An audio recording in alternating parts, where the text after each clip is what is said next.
And we are live, it looks like.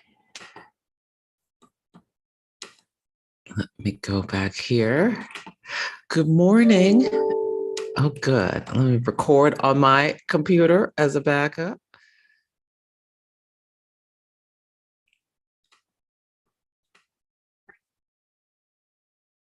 Okay. Good morning. This is Celeste of Astrology by Celeste. And yes, I am doing this the morning of the new moon. In fact, the new moon may occur while I'm talking, but I'm going to try to keep this brief, which I say so every month. But my sister has been visiting with me, so everything is a little behind schedule, but that's okay because it's a Pisces new moon. And Pisces is a sign, the last sign of the zodiac. It's a call for us to slow down and release as we move things forward.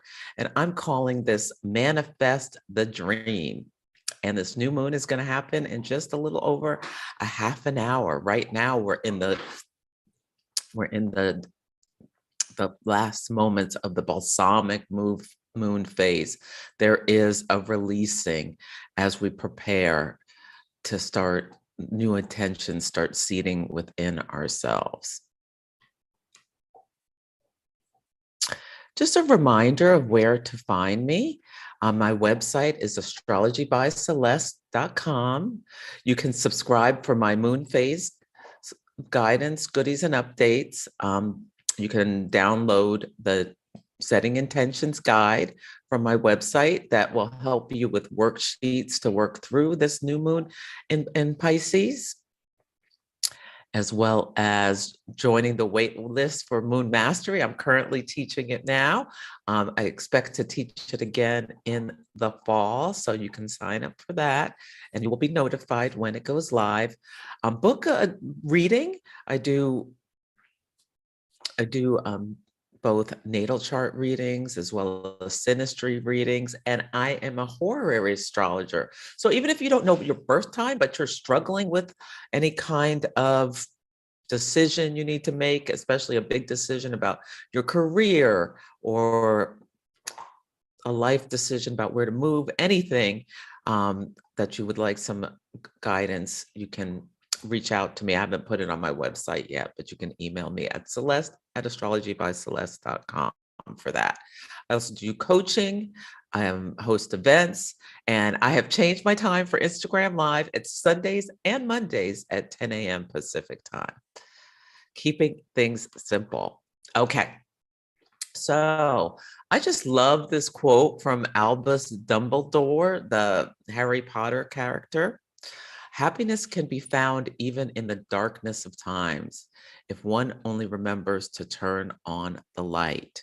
We are in a time of global uncertainty with this, the war in Ukraine. And yeah, there's a lot of darkness right now, but there's also the potential for light, especially in our own lives, despite chaos and turbulence outside of ourselves, that we can try to find the light, keep the faith, live with joy, things like that.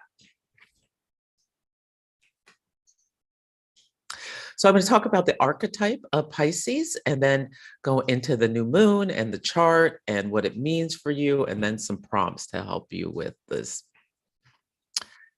contemplating this energy. Yeah, so the Pisces archetype. Oh, it's not showing the little 12th house there. We'll just put that right back up on there. Okay, so the Pisces archetype, as I said, Pisces is the last sign of the zodiac. So it encompasses everything that came before it. There's just such a mysticalness about the sign of Pisces. It's a water sign, it's mutable water. Water signs are mute, so they're sometimes there's not exact words to articulate the spiritual nature of the sign. So people with strong Pisces energy are often compassionate, gentle, and kind, very sensitive and creative, spiritual, Now, Pisces, there's a risk of wanting to escape, like not wanting to be here, like not wanting to deal with the everyday life and addiction or confusion or yeah, this like some archetypes on the shadow side can be the escapist, the space cadet, the victim. But there's just this wonderful healing quality, like the mystic and the empath. Both Jupiter and Neptune co-rule Pisces. So it could also be like the prophet. Somebody with strong Pisces energy can have the ability to articulate um, wisdom that has been, that's cosmic wisdom or greater wisdom. Also, the dreamer, the poet, the Samaritan. You see a lot of people with Pisces energy in the arts, wonderful dancers, wonderful artists with strong Pisces energy. And when you combine this Pisces with like some of the air signs, like when there's that combination, you can have just a beautiful, beautiful writer, someone who can speak and write, communicate very soulfully with strong Pisces energy.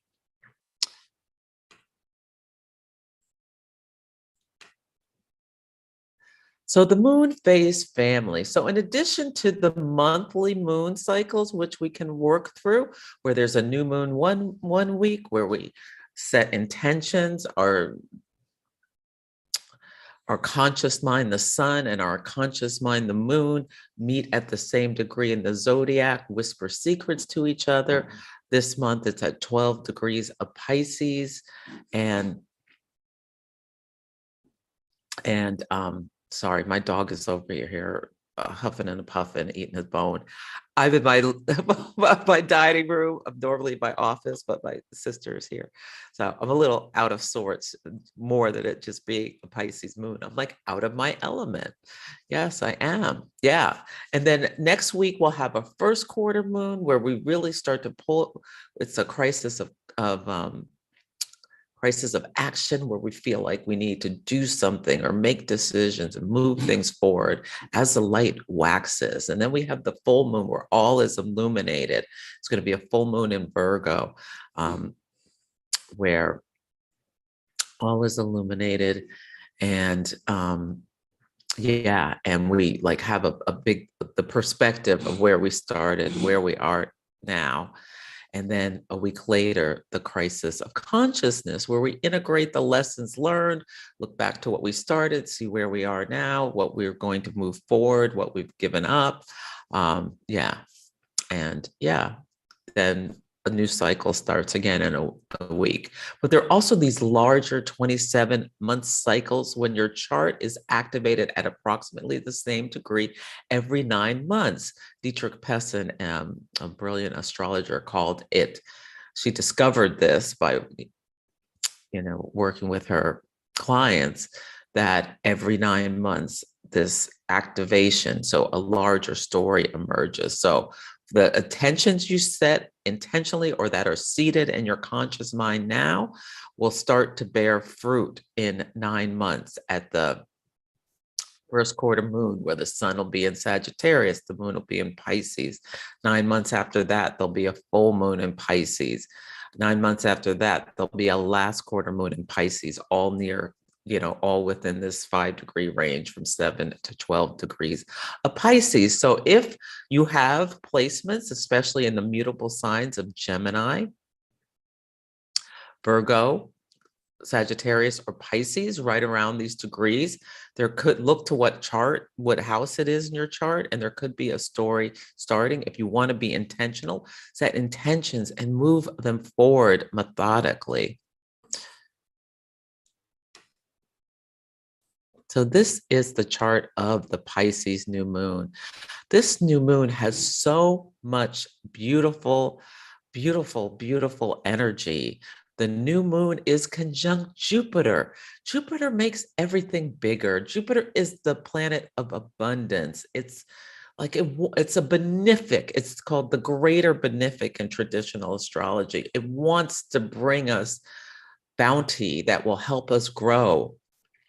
Yeah, so really take some time, no matter what is going on in your life, to have some gratitude for your blessings. How can you seek joy? Now, Jupiter also can make us just want to indulge ourselves in whatever it is that soothes us.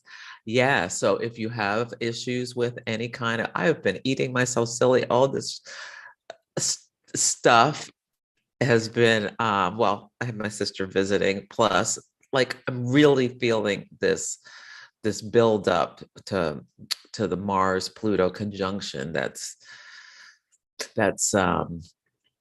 yeah, something is amiss within me, so I'm trying to moderate that. I'm getting back on my program today, but anyway, watch for escapism and overindulgence. Yes, I've been drinking and eating too much these last several days, and I'm sure I'm not alone. So think about like really examining how you escape or overindulge yourself to make yourself feel better in times of uncertainty. And let's work on that together with the new moon in Pisces is putting in an end to that, being more out of your out of the head and into the body with this energy. Yes.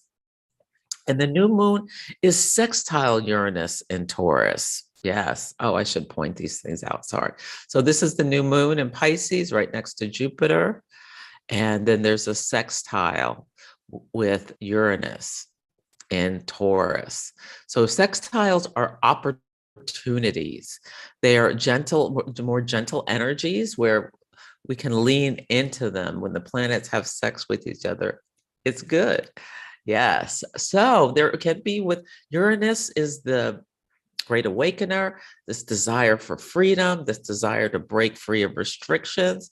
Yeah. So you may get like really creative insights as well with this aspect, like a desire to express your individuality. So great for, yeah, I love this for just contemplating or doing a great spread, oracle or tarot spread, letting things come through.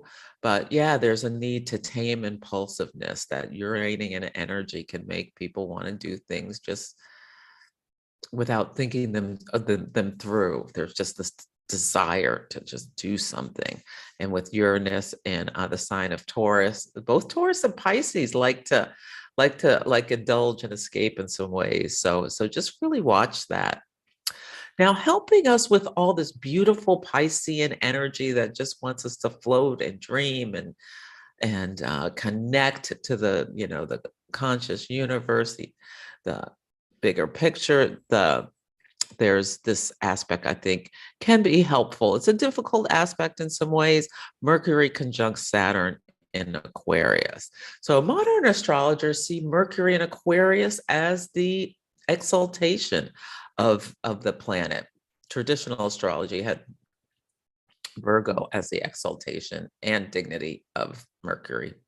But yeah, I like Mercury and Aquarius being the exaltation because people with Mercury and Aquarius, like they're so future thinking. They often like have a spark of brilliance. It's like this higher level conscious, like being able to take the thoughts and weave them into a higher level of energy. So Mercury and Saturn can be also a little bit a restrictive. Saturn is restriction, but it also brings discipline. Also brings Mercury and Saturn conjunct in Aquarius, mental focus. So it's good to exercise your mind with mental puzzles. I've been doing Wordle. I really enjoy that. The New York Times bought it. I didn't know about it before they bought it. Anyway, you can. I'm not sure exactly how you have to get to it through Chrome or the browser. There's no app for it, but you get a new word every day, and it's like it's really good for your mind. I'm so glad I read that. Not to bother yesterday, the word was rupee. That's not an English word. Anyway, that's neither here nor there. Like something like that. I love Elevate. That's an app that really gives you those mental puzzles. These are things you could do a crossword or words with friends or whatever. Think about doing something like that help exercise the mind. Now, they're conjunct the fixed star Solacin. I hope I'm saying that right. It's called the dolphin star. I love this fixed star. There's like a sense of playfulness with it. So how can you release some worry and choose playfulness, even if it's just here or there? Something to think about with this new moon and these two planets conjunct this beautiful fixed star. Now, Venus, Mars, Pluto, and Vesta are all conjunct in Capricorn. And tomorrow, Mars will conjunct Pluto, then Venus will conjunct Pluto. Yes, but Mars at 27 degrees of Capricorn is at its exaltation point. So planets have an exaltation in a sign, but there's also a degree where they're like are able to express their energy in the best way. So all of this, Pluto amplifies the energy. So Pluto's amplifying Mars and Capricorn, that exaltation, the ability to move forward your goals with strategic and well-planned step-by-step actions. That gives Pluto gives passion and energy. Think about with Vesta, how you can embrace the nature of Vesta, which is about a devotional energy, think about what you're devoted to for the higher service of things versus obsession. Pluto can just bring like this deep psychic, like the plumbing the realms of the psyche with just obsession, and can also be heartless and brutal. I mean, I've been watching this whole thing in the sky with fascination. I've talked about this since for the last couple of cycles, that watching Mars chase Venus in the sky was fascinating, and how now Mars has moved ahead of Venus, and now they're like doing this amazing dance where they'll meet again on the 6th at 0 degrees Aquarius, and then they're still co-present with each other for a lot of March. And it's been fascinating to watch. And and the build up, watching them build up to meet at 16 degrees Capricorn on the 16th of February. And that's when there started to be right about then was the fighting started in Russia attacking Ukraine, like little targeted attacks. The war didn't officially start until Mercury squared Uranus, just like Mercury in Aquarius squared Uranus in Taurus, and that was the announcement of the war. And I talked about on my Sunday program on Instagram how in 1939, when Hitler invaded Poland, Mercury was in Leo and squared Uranus and Taurus. So this is like a mirror of what happened back then, hoping for a very different result, that this will not take, we'll have peace much sooner than we did back then, but we shall see. So watching with fascination as we've seen these things materialize. You can go back and watch on the lunar eclipse at 27 degrees of Taurus, that was when the fixed star Algol was activated by that lunar eclipse, and was hoping that it wasn't going to be war. Algol's the most feared fixed star. It is, the Chinese had a name for it, was piles of corpses. It's the Medusa. The Medusa mythology connects into Algol. It has been known throughout the centuries and millennia and different cultures around the world when Algol is activated, that it's a signal that war or catastrophe are coming. So unfortunately, that's when the buildup of the Russian troops really started again in earnest on the border of Ukraine.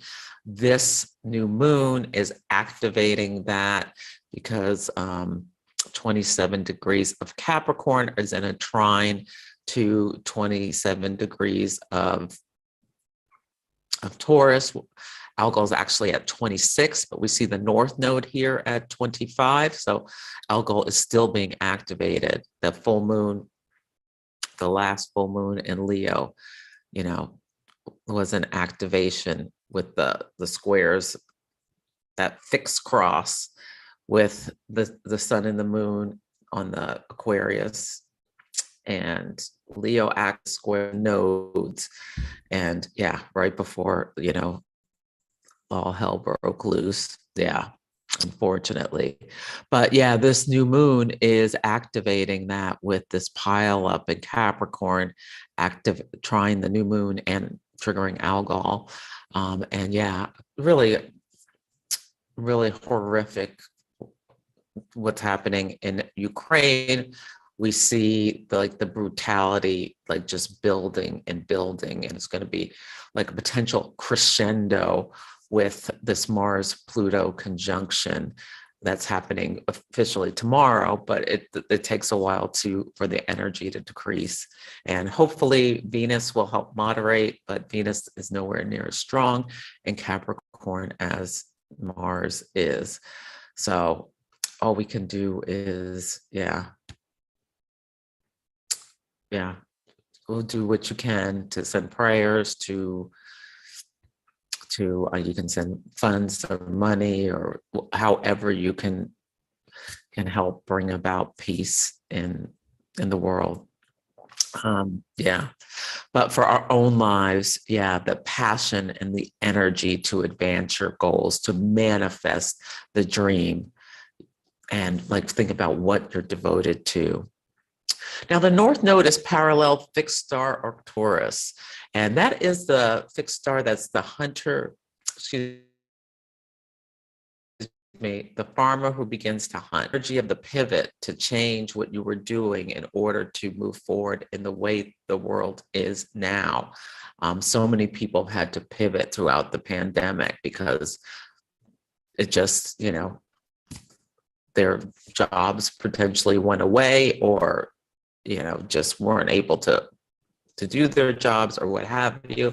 But this also signals like a new path for the collective and the need for strong, stable, and innovative leadership in your own life. So how can you connect into being a strong and stable and innovative leader? Yes. The North Node is where we are going to as a collective. How can we release Scorpio, South Node in Scorpio, war, you know, power, obsession, trying to dominate people, and taking, you know, some more Taurian aspects of simplicity, kindness, the feeling of, yeah, I feel like Taurus has a much more ruled by Venus, much more gentle energy. Yeah. And so you can see the Mars rules Scorpio, Venus rules Taurus. It's like this, you know, they're chasing. Mars is still moving faster, but Venus is gaining speed. I believe Mars is still moving faster than Venus, but Venus is gaining speed and is going to overtake Mars on March 6th. So as I said on Sunday and on Instagram, this is a pivotal week for the world. Will we still have some stability after this week? I certainly hope so. It seems like, you know, the Russian invasion, although there, you know, could very well overtake Ukraine and dominate them, that clearly they're not as strong as was previously thought. It's been a cluster for them. So this is the Sabian symbol for the new moon.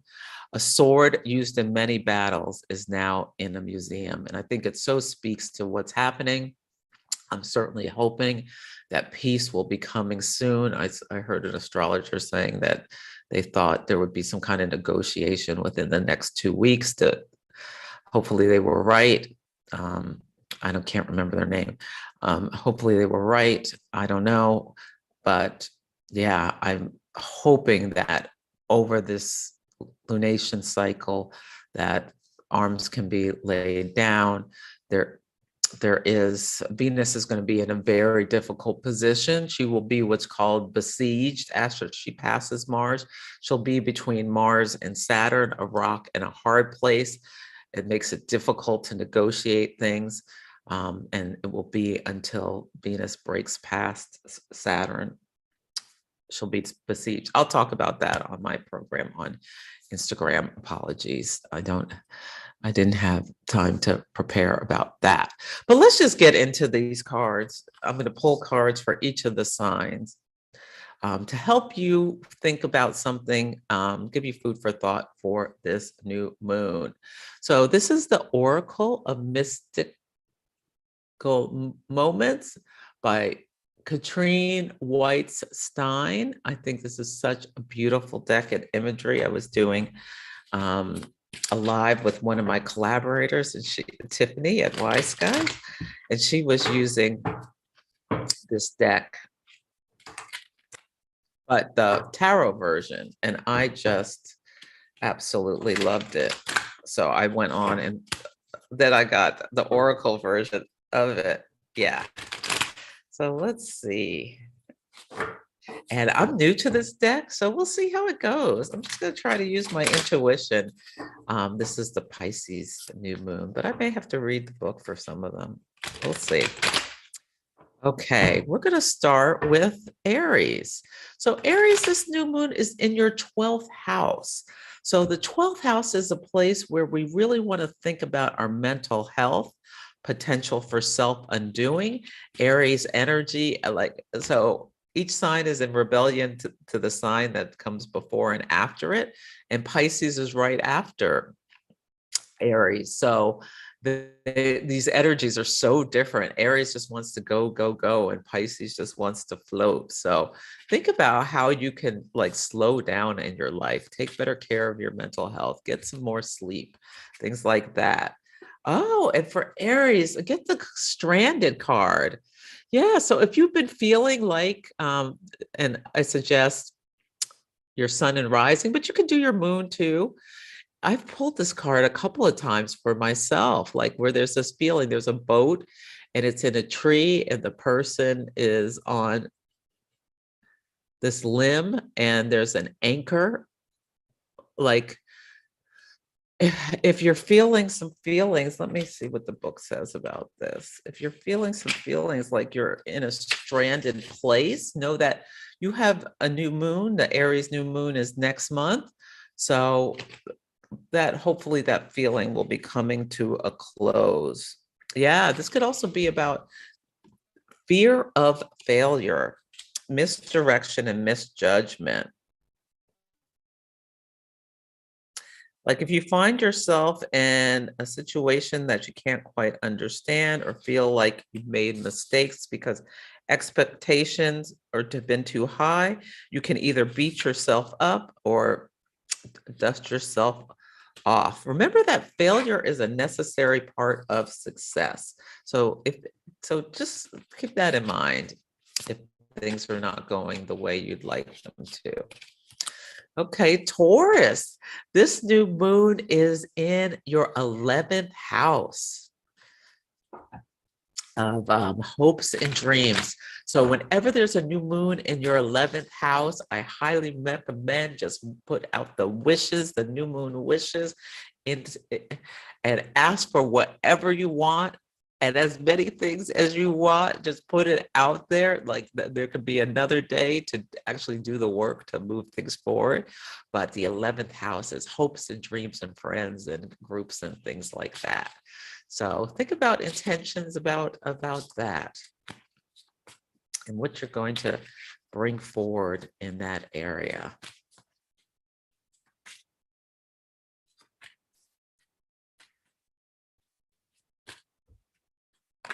And what you need to release too. Ooh, I love this. This is Red Garden. Look at how this this to me is like the Empress card, which is the Venus card in the Tarot. Like, how can you be so grateful for the bounty in your life, Taurus?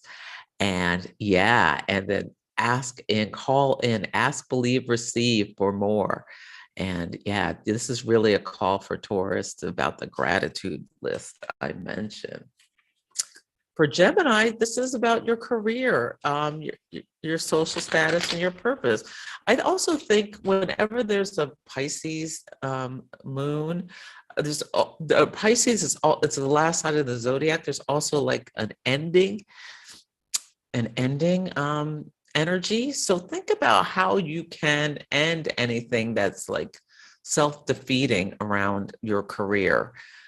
If you're working too much, or what do you need to release around it? Or stressing too much, Gemini can get, so into the head. Really a reminder to, like, how can you let more intuition lead you in the work you do? Oh, look at this. It's Miss Sunshine. Ah, yeah. So how can you shine in your career? Or how can you like have the hope, keep the faith? And let me see what else it says. Miss Sunshine. I like this. And it's also about your status and your reputation. Courage and clarity. Yeah. And this is the 10th house, is the highest point in the chart where you meet the world. So Gemini, sun, moon, rising. Think about that, having courage and clarity, energy, and bringing in the light. Yeah. Okay, let's do Cancer. This is the 9th house of higher learning, travel, publishing, philosophy. So this is a really good new moon just to connect into like deeper wisdom, Cancer.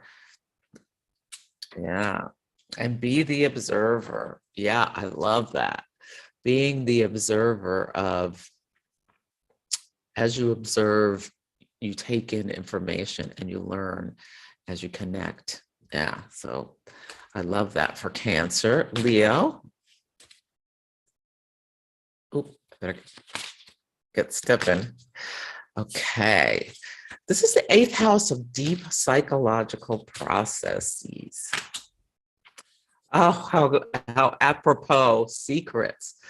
So it's really a call to examine the parts of yourself you'd rather disown, how you connect with people. Maybe you can have more compassion for others, and also think about, the gratitude for what you have, even if it's not perfect, Leo. Yeah, so think about that. Secrets. Also, this house is about 8th house intimacy stuff. Perfect. Okay, so Virgo, the sign that opposes Pisces, it's about the partner. So you may be seeing some things emerge with your partnerships. And if you don't have a significant other, maybe call one in. Yeah, get ready. What do you need to do to prepare? The perfect key. Yeah, so this is a call for me. If you have a partner, to think about how, even though they may not be perfect, the perfect key, they're perfect for you. And how, yeah. And well, Virgo likes to serve anyway. Yeah, do something nice for them. Yeah, I love that. If not, think about how you can find your perfect key. Yeah, that's so interesting, because the Magi astrologers, and I have found this to be so true, a lot of people who are married have Chiron connections. And yeah, Chiron looks like a key. It's not an asteroid, centaur, whatever you want to call it. It's the rainbow bridge between Saturn and Uranus. Holds our deepest wound and our ability to help heal. Okay, so Libra, 6th house. This is about The sixth house is, your daily health habits and how you serve. And yeah, think about how you can maybe do some healthier things for your body. Oh, how perfect for Libra. The mermaid's love. I love this. Okay, let me read this. 24. Love, partnership, support, accord. Well, that's what Libra's all about. Um, ah, yeah, this is about how interesting. The man she's with grounds and protects her. He is her base. They are from different worlds, water and the sky, but they are complete together, a perfect love union.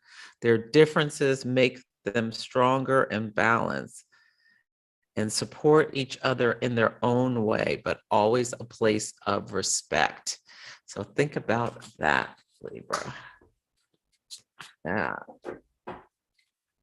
How the people you partner with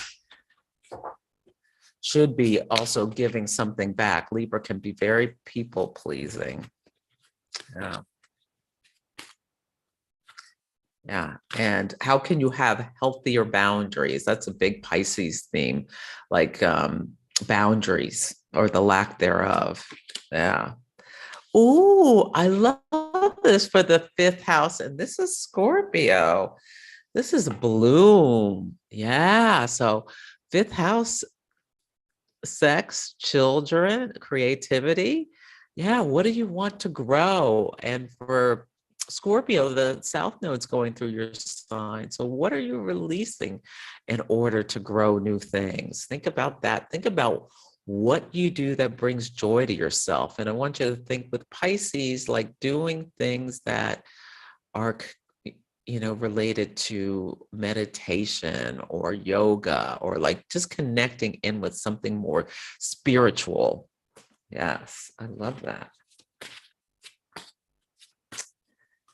And let's see, the fourth house, home, parents, roots, private self, is to the moon and back. This is for Sagittarius.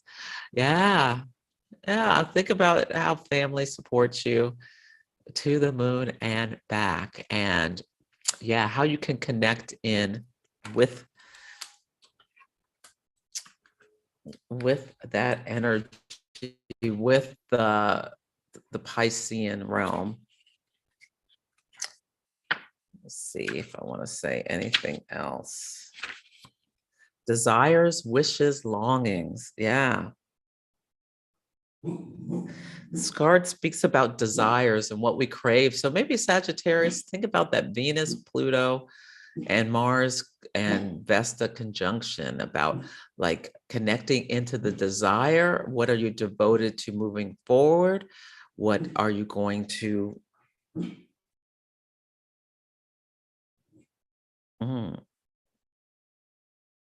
what are some unpredictable desires that come up when you think about what you truly desire?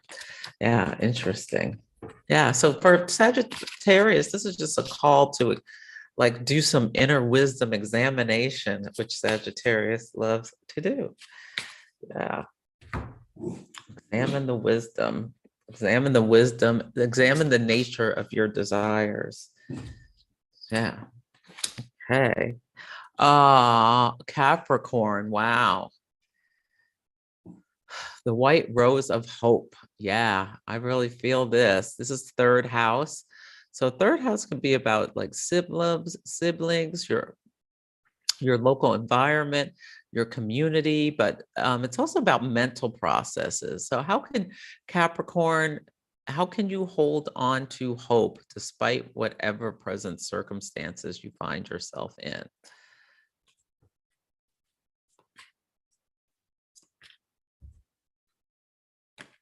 Aquarius. This is the second house. And the second house of your money, your possessions, your finances. This is a gardener. So do you need to weed your garden, Aquarius? This is what comes to me. Like, how are you investing in things and investing your resources in order to bloom what you want in your life? So think about that. Do you need to do some weeding or some pruning?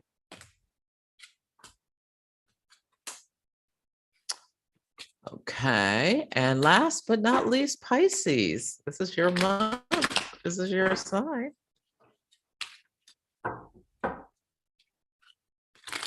Okay.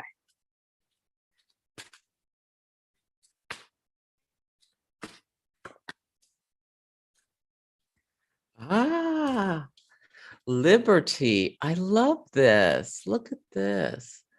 Look at how she has the dove, yeah. So this is like about the sextile, the new moon sextile Uranus.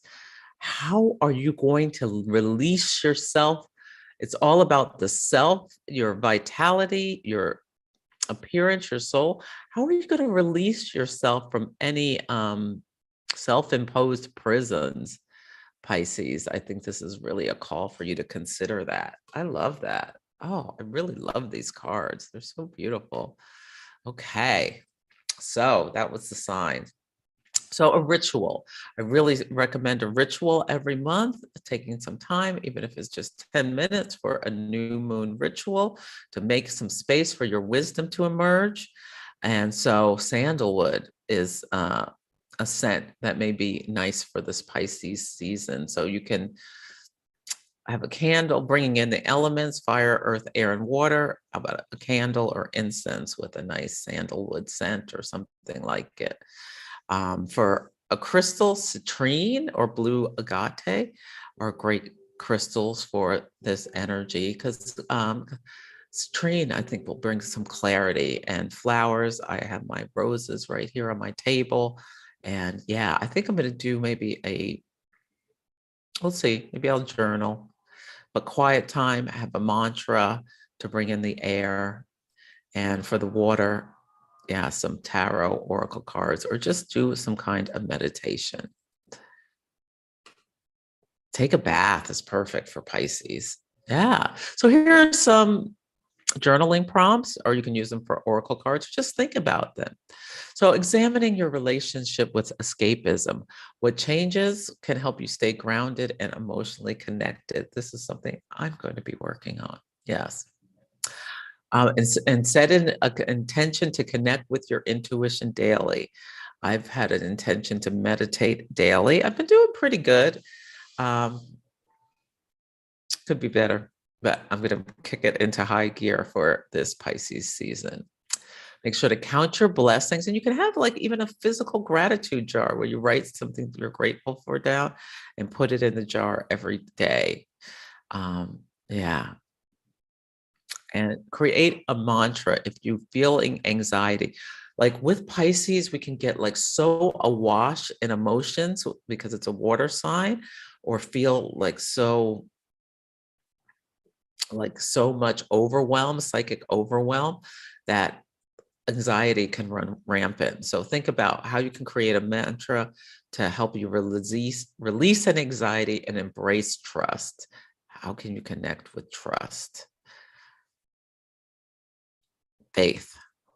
Yeah. And then these are some resources.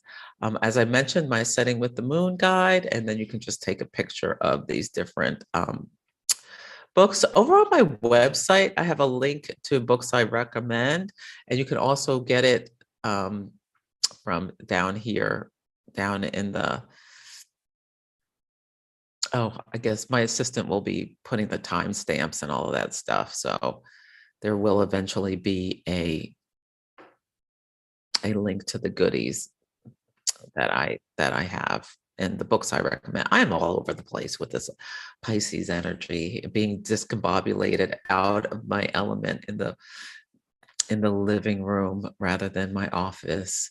And yeah, everything that's going on in the world, and this intensity of watching Mars and Venus approach Pluto and what that's going to mean. And yeah, it's just